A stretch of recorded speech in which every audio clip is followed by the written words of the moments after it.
नमस्कार मित्रों, जय सिया राम, राधे राधे। मैं उदय पांडे आप सभी को हार्दिक अभिनंदन करता हूं।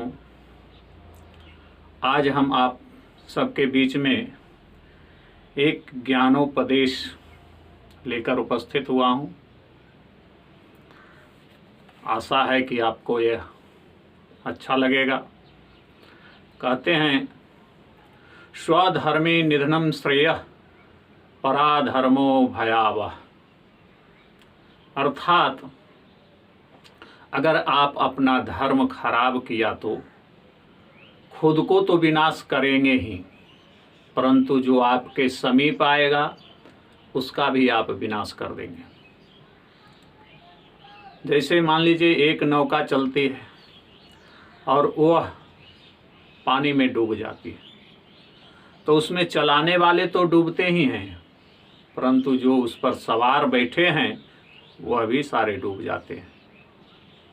और बैठने वाले कहते हैं कि हम तो उस पार जाने के लिए नौका पर बैठे थे, हमें क्या पता था कि नौका डूब जाएगा। तो हम कहते हैं कि अरे तुमने चढ़ा ही क्यों था, सोच समझकर चढ़ना चाहिए। सदृढ़ और अनाड़ी के नौके में बैठोगे तो डूब ही जाओगे। इसलिए भागवत में स्पष्ट रूप से कहा गया है, विरक्तो ब्राह्म वैष्णवो विप्रः। अर्थात विप्र से ही कथा सुनना चाहिए और कोई अन्य से नहीं। विप्र से ही कथा सुनने का फल प्राप्त होता है।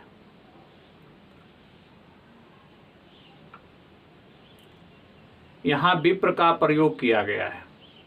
विप्र का मतलब क्या होता है?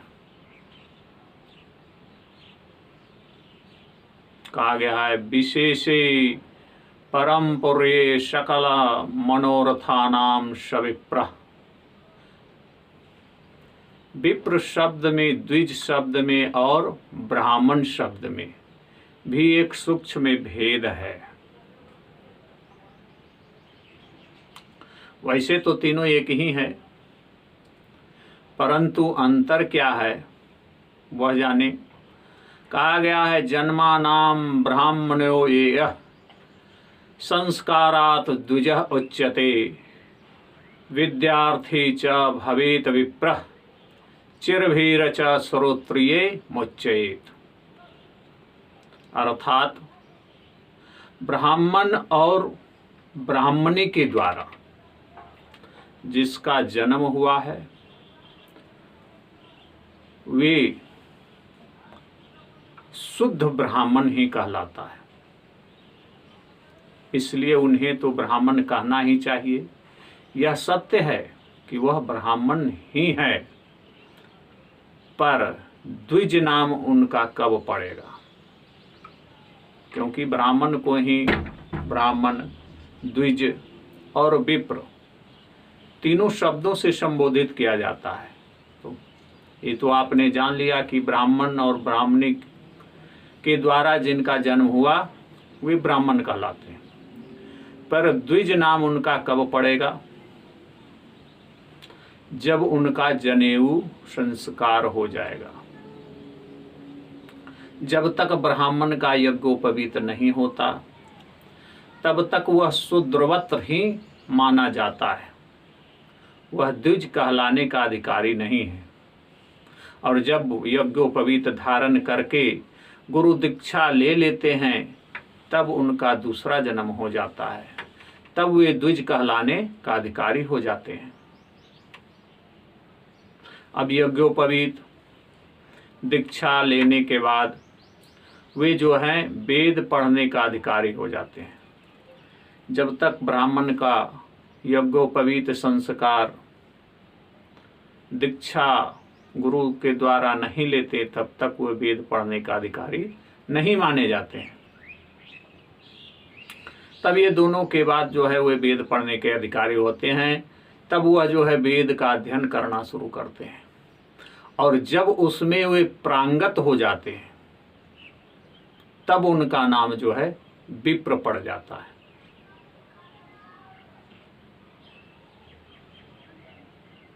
विद्यार्थी च भवेत विप्र, विद्वान होने पर वह विप्र कहलाने योग्य हो जाते हैं।